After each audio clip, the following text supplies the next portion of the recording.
A Limited owns 20 resorts across India. Every customer who stays in any other resorts owned by A Limited is entitled to get points on the basis of total amount paid by him. Under this scheme, 1 point is granted for every 100 spent for stay in resort. As per the past experiences of A Limited, likelihood of exercise of the points is 100% and the standalone price for each of the such point is 5. Customer X spends 10,000 in one of the resort of A Limited. What is the amounting treatment for the points granted by A Limited? அப்போ ஏ limited வந்து own வந்து 20 resort வச்சுக்கிறப்பல every customers வந்து அங்கே ரெசார்ட்டில் வந்து ஏ limited வச்சு எங்கிட்ட point சொல்கிறாங்க. அந்த தி ஸ்கீம் வந்து 1 point is granted for every 100 spend for stay in resort.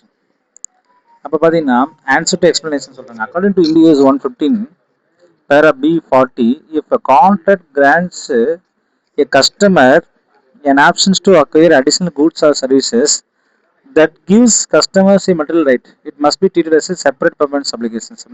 If a contract grants a customer an options to acquire additional goods or services that gives a customer a material right, it must be treated as a separate performance obligation. In this case, customer receives 100 points by 10 ரூபா.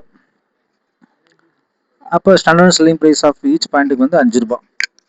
என்ன sir சொல்கிறீங்க, 10,000 10 ரூபா தானே வரும். அப்போ நல்லா கவனிக்கணும்.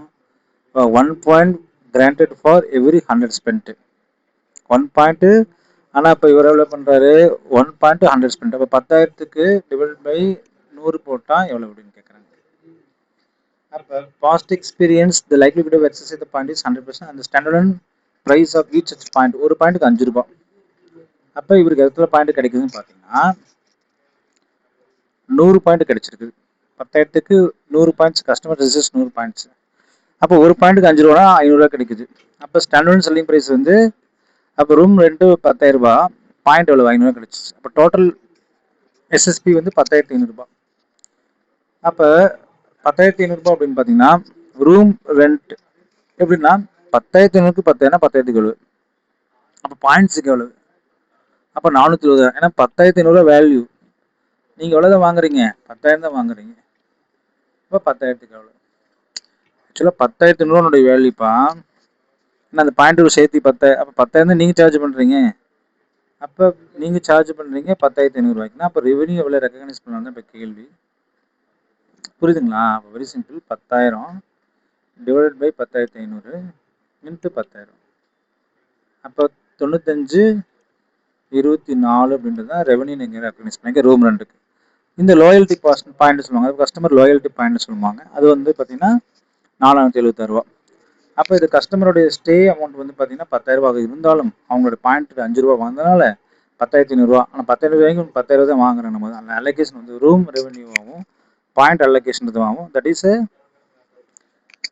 இது பாயிண்ட் என்ன சொல்லுவாங்க, லாயல்ட்டி, கஸ்டமர்ஸ் லாயல்ட்டி அப்படின்றது செலவாக கன்சிடர் பண்ணி ரெவென்யூ ரெக்கக்னேஷன் வந்து நம்ம வந்து ஃபுல்லாக பண்ண முடியாது. எவ்வளோ தான் பண்ண முடியும், வெறும் கம்மியான அமௌண்ட்டு தான் பண்ண முடியும் அப்படின்றத அவங்க சொல்லிடுறாங்க. ஸோ அப்போ இந்த 9,594 என்பது சரியான விடை, 422 என்பது சரியான விடை. தேங்க்யூ ஃபார் வாட்சிங் தி கிளாஸ்.